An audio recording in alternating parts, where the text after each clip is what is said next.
అలాగే నేను ఒక పక్క నేను క్రీస్తుకు సంబంధించిన వాడిని, దేవుని రాజ్య పౌరుని అని చెప్పుకుంటూ స్త్రీని చిన్న చూపు చూసే మనస్తత్వం నాకు ఉందనుకోండి, నేను ఇంకా దేవుణ్ణి ఆయన సుగుణాలను అర్థం చేసుకోలేదు.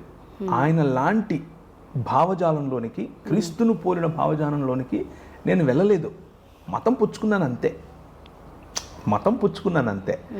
అలాగే నేను దేవుని రాజ్య పౌరుణ్ణి అని చెప్పుకుంటూ ఇంకా వాస్తును పాటిస్తున్నాను అనుకోండి, వాస్తు నాపైన రాజ్యం చేస్తుంది అనుకోండి, నేను ఎలా దేవుడు నాపైన రాజ్యం చేస్తున్నట్లు? దేవుని రాజ్యంలో నేను ఉన్నానని చెప్పుకుని డబ్బు చేత పరిపాలింపబడుతుంటే, అందం చేత పరిపాలింపబడుతుంటే, గర్వం చేత పరిపాలింపబడుతుంటే, మనుష్యుని ఏర్పరిచినటువంటి సిస్టమ్స్ చేత పరిపాలింపబడుతుంటే, ఇంకా నాకు అన్యాయం పట్ల రోషం రాకపోతే, అక్రమాన్ని చూసినప్పుడు బాధ కలగకపోతే, సమానత్వం కోసం నా హృదయం పరితపించకపోతే, నేను ఎలా దేవుని రాజ్య వారసుడిని అవుతాను? నేను మతం తీసుకున్నాను అంతే.